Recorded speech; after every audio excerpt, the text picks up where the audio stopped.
Okay, fine. Okay. Alright, so now we start off. Okay, so the first thing is you will see a few pictures on the screen, and all of this is actually all about my topic.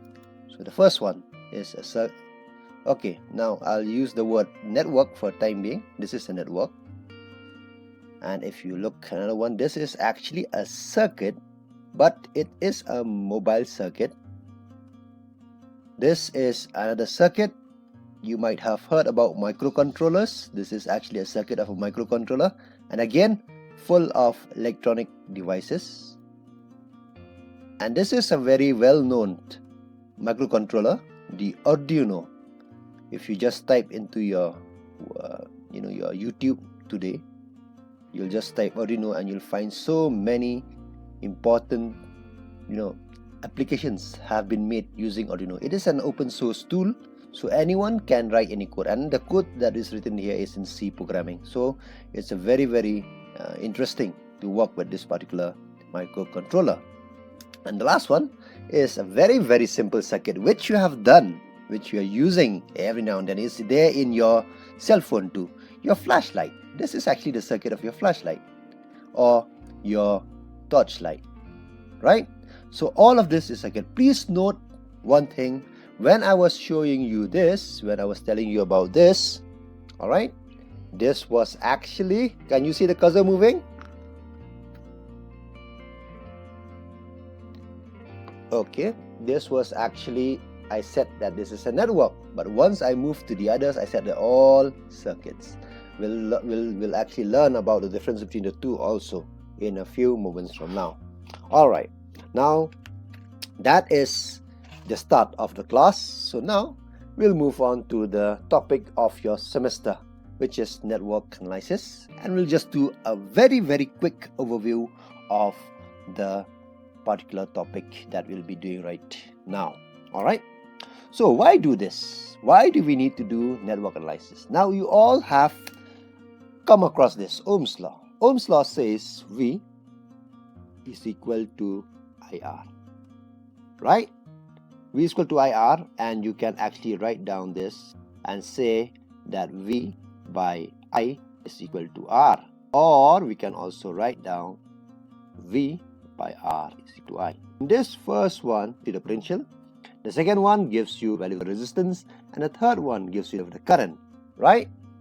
That was Ohm's law, and we have used this in circuits, especially if you remember class 12. If most of you are from NCRT textbooks, you must have done this in chapter 3 onwards, right? Current electricity, right? You must have done that. So this is actually your Ohm's law. Now this Ohm's law that you have been using is actually not enough to solve circuits. Now you'll find circuits which are complex. Just now I've shown you a few circuits. Now those circuits, of course, Ohm's law will be used. Every time Ohm's law will be used, but it is not sufficient to actually be just use Ohm's law. We have to actually do a few more laws and theorems to actually deal with this particular topic. Now another thing that about this one is Ohm's law is actually a bit too easy. It's very easy, and when we go to a complex circuit, it will not be sufficient. And finally, just as I've said, Ohm's law is not meant for complex problems. It also is only meant for problems which were still very quite easy, and at the same time not very complex. So that is why we need to do your network analysis. Now what are the fundamentals that you need? So before we move on, we have to understand a few terms associated with electronics itself. So first of all, we talk about linear and non-linear. Now if you remember in class 12 and class 10, you drew graphs like these, right? And then you said that this is your X and this is your Y, and then you said, okay, this is with this line 5x plus 3yb, and this is 6x plus minus 4y, and this is the intersection, and this is the answer of your, and you call this linear equation in two tables, right? Now the word linear means what? If you must have remember, linear means a straight line. So if we have devices, please note my word, please mark my words, if we have devices which have a straight line as the characteristic, I'll come to that after a few moments from now. If we have a straight line as the characteristics, they'll be called your linear devices. And yes, if the devices does not have a straight line as the characteristic, it will be called nonlinear. So example of this will be linear. If you write the ball, you should know what is this? This is a resistor, right? A resistor is a linear device. A nonlinear device is this. This is a nonlinear device. This is a nonlinear device. Now what is this? This is a diode. A diode, if you look at the characteristic, it's not a straight line. That is why we have linear and nonlinear device. Alright? Now, next is active and passive. Now, what are active? Now, if you again take a resistor, you will not need any active source or a battery to activate the resistor. But for a diode, you will always need battery. So, devices which does not need a battery are known as passive, and devices which does need a battery are known as active. Sorry about that. It's actually active is a diode, passive is actually your resistor. Clear? Next is your unilateral and bilateral devices. Now, if you again take the example of a resistor, current can flow from A to B, back from B to A, because there is no obstruction for current. If there's no restriction, it can either flow from A to B and B to A, right? So if that's the case, then it will be called bilateral.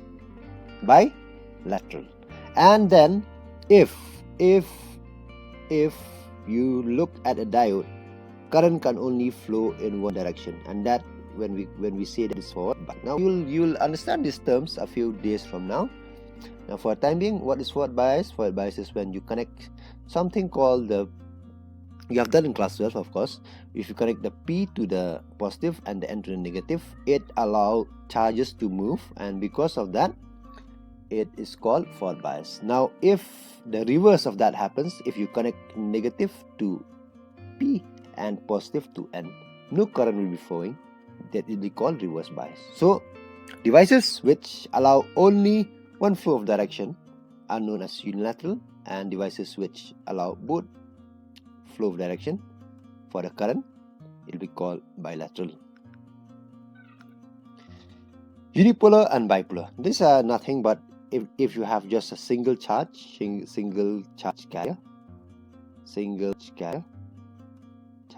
and this if you have two charge carriers. Example of this will be, your UT will come to these devices. Okay, so don't worry much. Will come to this device, UJT, and then if you have two charges, then you have something called a BJT.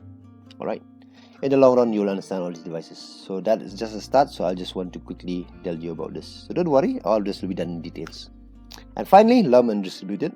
This is when you must have heard that if all the devices are in one place, it'll be called lump, or it'll be called distributed. Suppose if a resistor, then a capacitor, then an inductor are in one place, it'll be called distributed. But if you take individual, this is a single resistor, this is a single capacitor, this is a single inductor, then it'll be called lump elements. So this is what we have in your fundamentals of the terms that we'll be using in this particular paper, right?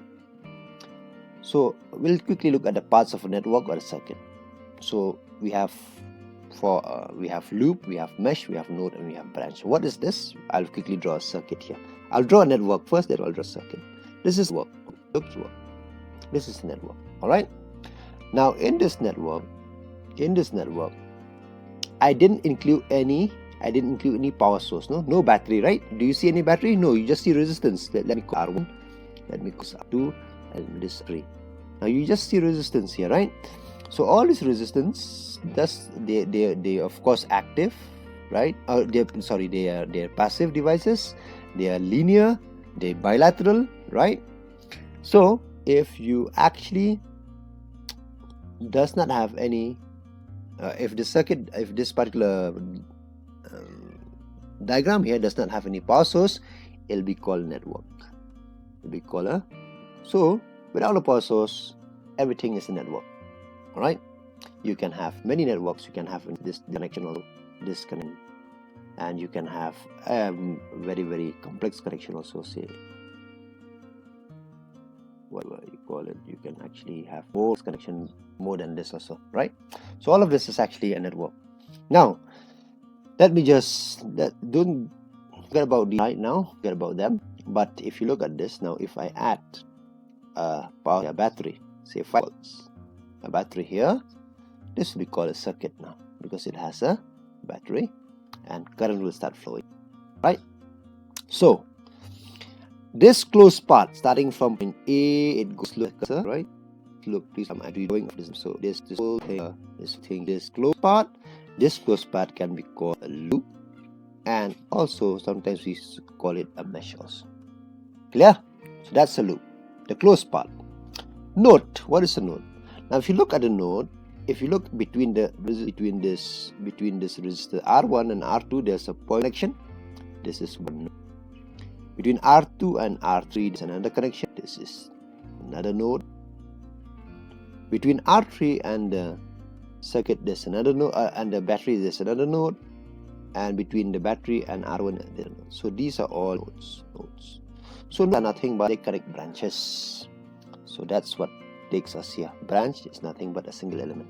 So this is a branch, this is a branch, this is also a branch. All right. So here we have one loop, one mesh. Nodes we have 1, 2, 3, 4 nodes, and branch we have 1, 2, 3, 4 branches. Right? Okay, I think it's clear. So next we move on to the equation which relates the node, the branch, and the loop. All right. So this is a small assignment for you all. Find out the equation. Find out the equation which relates loop, node, and branches. All right. So this is your first assignment today. Okay. I think you have noted down the find out the equation which loop and branches in a circuit. Can you see the screen? Can you see the screen? Okay, I have written it out there. Find out the equation which relates loops, nodes, and branches in a circuit. Not Kirchhoff's. I haven't even started Kirchhoff's. Okay, again I repeat.